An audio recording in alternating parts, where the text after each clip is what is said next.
State of Origin Game 1 is only a few days away, but is Payne Haas fit enough? Is Harry Grant fit enough? And what can we expect from Queensland's 3 debutants? It's all very exciting. So in this video, we're going to be breaking down the top 8 things that will decide Game 1 of State of Origin 2025. But before we get into that, subscribe to the YouTube channel if you haven't already. We have a podcast every Monday called Loose Carry coming out, and we're going to be getting into some Origin chat on the next episode with Jamie Soward, the State of Origin legend himself. So also keep up to date with all your State of Origin news at zerotackle.com. With all that being said, let's get into it. The top 8 things that will decide State of Origin Game 1 2025. All right, so here to break down Origin Game 1, our big preview, we have a Bluesman himself and the guy that keeps Zero Tackle running, Scott Pryde, Editor-in-Chief. How are you, mate? Well, Phoenix, looking forward to Wednesday night. Origin's always a great time of year, but a bit nervous about the Blues this year, I have to say. Oh, interesting. All right. And then the other one, leaning Queensland's way, Darren Parkin, Zero Tackle Analyst. How are you, mate? Going well, yeah. Both sides probably a little bit nervous given the personnel issues and injuries and racing the clock with a few of them. So there's a few things to play out, that's for sure. Absolutely. So we'll get into the top 8 things that will decide Origin Game 1. So just for the record too, I'm sitting pretty neutral. So by the end of this video, I will decide who I'm going to be supporting in Origin this year, which is going to annoy a lot of people. But let's get into it. So the first thing that will decide Origin Game 1, Scott, the battle of the kicking games. Yeah, well, it's an interesting one, isn't it? Because Laurie Daly's gone ahead and picked 2 halfbacks for the Blues. One of the things that he said in his presser on Monday morning was that he actually expects that to give the Blues an edge, having 2 kicking games. Whether Mitchell Moses and Nathan Cleary work as a halves combination probably remains to be seen a little bit, but it certainly, you can't fault the point that it will give the Blues 2 options kicking. If one of them goes down early with an injury, you do have another kicking game on the field. Compare that to Queensland, though, where you've got Cameron Munster and his dynamic X-factor, his running game, combined with Daly Cherry-Evans' organisational management.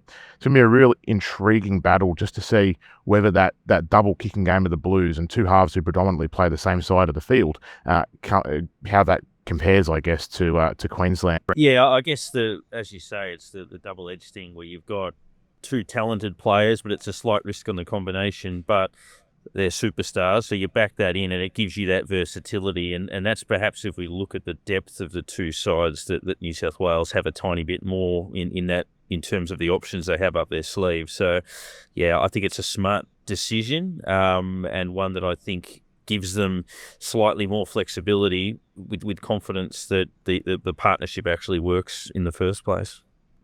Yep. So the next thing that will decide Origin Game 1, so probably one of the bigger names under an injury cloud. So Payne Haas's quad, Scott. Yeah, one of the bigger talking points coming into the game, no doubt. Payne Haas injuring his quad on Sunday against the St George Illawarra Dragons. Laurie Daly actually interestingly said on Monday morning that he's been battling through the injury for a week or 2, so you'd hope it's not too bad, but when you're battling through something and then re-aggravate it, probably makes it a lot worse. The report on Monday was that the scans came back with only a minor tear, but even that 10 days to play is going to be difficult, and the fact that he didn't train on Wednesday, I think, is a major issue, but he's so important to the Blues, and I don't know if they can win without him, Darren. Interesting, they're not training when you factor in Crichton's groin, where he had a bit of a run, and that they quoted the heavy surface, thinking that if you've got a soft tissue injury, trying to run through the heavy ground at training might not be the best thing, but it would be worse with a groin, I would think. And yeah, they were prepared to roll the dice in that space, and yeah, his power, he takes 2 or 3 defenders to stop him every single time, and yeah, I think it does change the dynamic significantly, but I think there's a little bit in the fact that he didn't train. And as you say, a 10-day turnaround. Quad strains generally take longer than even hammies and calves. So, yeah, it could linger for a little while, particularly given how important it is to your power without being a physio. So, yeah, it's a worry. Yeah, I'm pretty skeptical on the idea of a minor quad tear just on principle. But yeah, we'll see how that one plays out. So the next thing that will decide Origin Game 1, Queensland have 3 debutants coming in. They've been named Robert Toya, Bo Firma, and Trent Loiero. What are we thinking there, Scott? Well, some big calls from Billy Slater. I think we discussed it, or you guys certainly discussed it on the list carry on Monday, and I've discussed it on site a little bit. There's some really big snubs for Queensland with Corey Horsburgh missing out in particular. So there's a lot of pressure on these guys to make it work from the word go. Robert Toya's been phenomenal in his 10 games for the Roosters, but very, very raw. He comes into Origin and pushes Valentine Holmes out to the wing, which I actually think is Holmes' best position, but to play a debutant ahead of Selwyn Cobbo, who actually was cleared of any issues by the Broncos medical staff, is a huge call. And then both Thermore and Trent Loiero off the bench. Loiero ahead of Horsburgh is I can't get my head around that one. We know what Horsburgh brings aggression-wise. Loiero's been pretty solid, but it does smack of the Billy Slater works at the Storm, and Trent Loiero is a Melbourne Storm player selection. Both Thermore absolutely deserves his spot. I'm not sure, again, ahead of Jaden Sewer, it's a big call, but both Thermore probably would have played Origin a couple of years ago if not for injury, and I really like what he brings to the Gold Coast. So some big ins for the for the Maroons, and it's going to be intriguing just to see how they perform. Darren? Yeah, he did allude to that, Billy, with Firma being in the mix to play a couple of seasons ago, and putting the Toya debut in perspective, 3rd least experienced Origin debutant ever with just the 10 games. There was a 5 and 9, I think, are the only 2 less experienced than him. Payne Haas debuted off 10 games in, I think it was 2019, so there is a bit of a precedent potentially in the game if Haas gets up in the opposition, and we obviously know how destructive he can be, but he's done everything right this year. Debuted round 1, impressive double in Magic round, looks the goods. My only issue would be whether they're overcorrecting. We spoke about it a bit on Loose Carry about whether you can feel that coming off a lost series, you've got to do too many different things, and bringing in that blend of experience versus fresh faces, whether you can go too far the other way. But I guess the proof will be in the pudding. Yeah, it's always exciting though, just to have debutants, and then to have 3, very exciting. And I think I'm starting to lean towards this Queensland team. So number 4, Scott, Harry Grant. Does he have enough match fitness to play big minutes? I'll give you a point that might make you want to lean back to the Blues here, Phoenix, because Harry Grant out injured, came back last weekend. I think he played almost 60 minutes for Melbourne. But Origin is a completely different level, and he's going to need to play potentially the whole 80, which is something that he hasn't done at Origin level previously, because normally he's paired with a bloke called Ben Hunt, who actually has typically started the games and whatever else. He's out injured this year, so a massive out for the Maroons. And Harry Grant, we all know he is one of the best dummy halves in the competition, but match fitness is so important come state of Origin time, and if you don't have it, there's absolutely no way you're going to get through the 80 minutes unscathed, or certainly playing anywhere near your potential. Harry Grant, as I said, doesn't play 80 minutes when he's at full strength. So a massive out for Queensland there, Ben Hunt. Tom Dearden's a new utility. Darren, where do you see Dearden fitting in? Does he play dummy half or? Yeah, potentially, and that's going to be the point I was going to make, that he's the watch to come out of that based on selection, given no Hunt and given Grant's issues. And the one on Grant also is the second up factor when you miss a lot of games. Often if you're out for 6, 7, 8 weeks or whatever it may be, you come back in, you're fresh first up, but you feel it a little bit in that second start when you've had that physicality. And to go 10 days later into the high pressure environment of, super intense Origin where you've got more physical demands on you, it's definitely a worry. He would know his own body, and obviously they've suggested he's passed every necessary test, but obviously nothing compares to that environment. But yeah, Dearden's the player with the circle around the name, I think, to watch most closely. Yep, absolutely. So speaking of Tom Dearden, our next point 5, the next thing that will decide Origin Game 1 is the battle of the utilities. So we've spoken about Tom Dearden. Scott, what do we think about Connor Watson as well? Yeah, well, Connor Watson brings an ability to virtually play all over the field for the Blues, and we saw it. I think he played game 3 last year or whatever it was, but yeah, we've seen it for the Roosters. We've seen it at club level right through his career. He doesn't really have a best position, and that that is so important to an Origin team. Obviously, we discussed it earlier with the kicking games. If there's an injury, well, Watson will slot straight into the halves. If there's an injury in the backs, Watson can probably play anywhere through there. And we know he can play hooker and lock and probably on the edge as well. So he brings so much versatility to the Blues. And it's not just versatility in that he's a sort of jack of all trades, master of none. He's a very, very good football player. Does he have the explosive ability of Tom Dearden? Probably not, but he's certainly, I think, in terms of versatility and coverage for injuries, the Blues have the win there.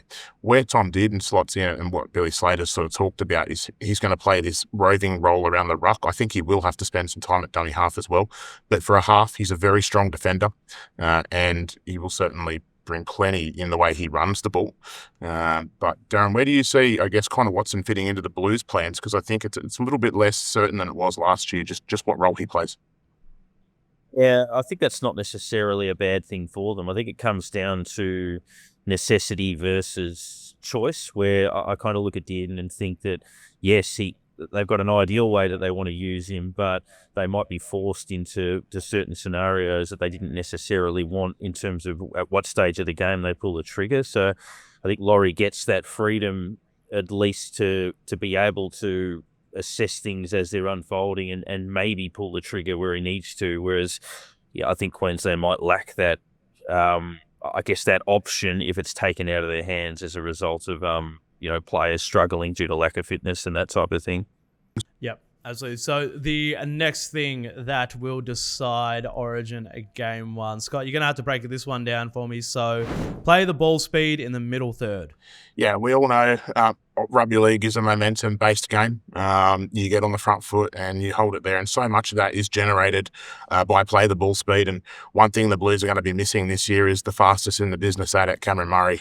We know how important he is, and we saw it last year. His influence over the Blues middle third was just incredible. In where he started game 3, I think it was, and they just looked like a different team with Yo coming off the bench and Murray starting. Murray being injured means Yo goes back into that starting team, and he just doesn't possess that quick, land on your front, get up, play the ball, and get on with it.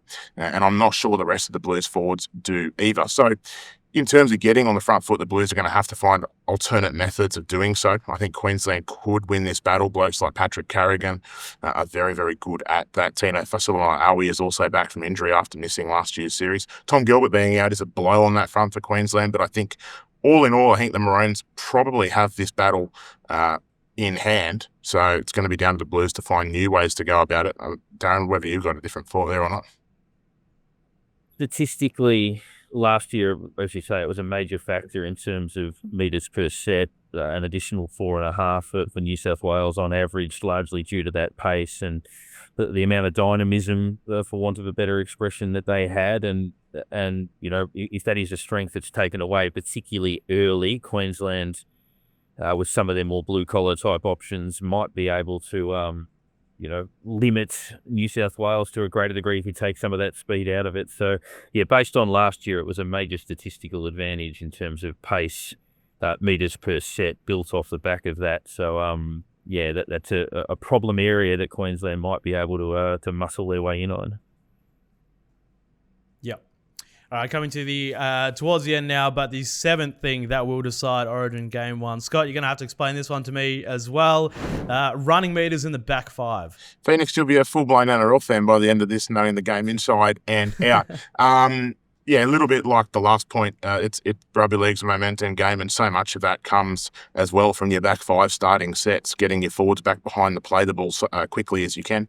And I think the biggest single example of that is the 2021 State of Origin series, where the Blues, on the back of Tom Trebojevic and Latrell Mitchell in the centres, I think all 5 of the back 5 that year for the Blues averaged over 200 metres a game in game 1 and 2. And Queensland were never in the hunt. It's the single greatest display of dominance I've ever seen from a back 5. And if one state or the other manages to do that this time around, we're going to see certainly a runaway win, I would imagine. That's just the way the game works these days. The back 5 are so important. We see for the Blues, Brian To'o was there. He runs on average about 200 metres a game. Dylan Edwards is the same. We see Penrith on the back of their 4 straight premierships. They built it on their back 5 running metres. So the Blues certainly have an edge there. I think Queensland will need to find some flaps from somewhere. I don't think any of their back 5 really match up to the Blues particularly well in this stat. But whether guys like Valentine Holmes, they bring experience. So whether they can turn a corner here probably remains to be seen a little bit, and could go a long way to deciding game one, I think. Yeah, I think that's can't add too much to that in a sense, other than it's the data does prove over the course of the journey just how significant that is. So I think that's a fair summary for sure. Yep. And the last thing that will decide Origin Game 1 is the fullback battle. Now, on Loose Carry this week, we spent I think Lee Addison spent about 20 minutes talking about the selection of Dylan Edwards, but he is selected. He's going up against Ponga. Scott, what does this battle entail for Origin? Well, it's two very different styles, isn't it? Dylan Edwards brings a running game like few others in the competition, but probably lets himself down in the creativity stakes a little bit, purely because he hasn't had to do it for Penrith, because they've got a bloke called Nathan Cleary steering the ship there. And for the last 4 years, they've also had Jerome Luai playing alongside him. And before that, there was Apisai Coruscant. So Dylan Edwards doesn't really need to create for that team. He just needs to play his role. And frankly, that's what he did at Origin level last year as well. But this year he comes up against Kalen Ponga, who is one of the most talented players in the game. There's no doubt about that. But his form at Newcastle has been up and down, to say the least. He's been overplaying his hand, and he did the same thing in Game 3 last year. So the big thing for Ponga is actually going to be to take a back seat and pop up where needed rather than all the time. He needs to realise that he has some really, really talented players around him, unlike at Newcastle, where he's playing with a spine that has only managed to produce about 12 points a game this year. So it's a really intriguing battle between two contrasting styles, and I don't actually know which one comes out on top in the Origin arena, and it may well depend on some of the other points we've spoken about and what sort of game is played. Is it going to be fast? Is it going to be slow? Are there going to be a lot of points, or are there not going to be a lot of points? Yeah, I think that's the point. They're both in somewhat in different form. We spoke about how Edwards has mirrored Penrith to a degree, and Ponga, as you say, I mean, he's carried them over the last couple of years, but has had to do a little bit too much this year, which hasn't come off. But if you look at it as a separate entity coming into this environment with, different teammates, different structures, a different situation, that may well, bring out the best in him, because he's not required to have to be, the man who does everything, so to speak. So, yeah, I don't think either of them are in great form, but I'm not convinced that it'll matter too much once you change the setup and put that around them. You'll see the best of them in that space. And, I think Ponga will certainly put his best foot forward. It's just whether that's enough for them remains to be seen. Love it. It's going to be a pretty exciting Origin series. So I have to do this. Scott, what's your tip? How many, I'm assuming you're tipping the Blues. Will they get it done in straight sets, or are they going to get Queensland going to win one? Yeah, I think experience probably gets the Blues over the line. If Payne Haas doesn't play, I'll be incredibly nervous heading into Wednesday night. But I think the Blues will win the series. Game 1 in Brisbane is always a tricky thing to overcome, but they managed it in Game 3 last year. I think they'll do the same in Game 1 this year, again, provided Payne Haas plays. Yeah, I think it's unusual Queensland would drop a couple of home fixtures in a row. I think they'll find a way to get themselves on the board, but pound for pound, New South Wales squad looks better for mine, begrudgingly. So I think Queensland will win Game 1, but New South Wales will eventually wrestle their way on top in the series. Yeah, all right. So the moment that everybody's been waiting for, I think I am just going to back Queensland again this year, just because they're the underdogs. I think they'll win that first game, and then I think New South Wales will take the second one, and then I think we'll get there in the third game. So a couple of things to plug here, Scott. Origin Hub on zerotackle.com. Yeah, it's busy. It's busy, very busy on the Origin Hub. All your latest news, content, analysis. We'll have previews, we'll have stuff during the game, we'll have stuff after the game. Definitely keep it locked to the Origin Hub. Phoenix, I assume you'll chuck a comment or put a link in the description. Yep, absolutely. And then Monday, we will have a bit more Origin discussion leading up to the first game on Wednesday. We'll be joined by Jamie Soward on our podcast, Loose Carry. So definitely check that one out on the Zero Tackle YouTube page, which you should be on right now. And we'll catch you for Game 1.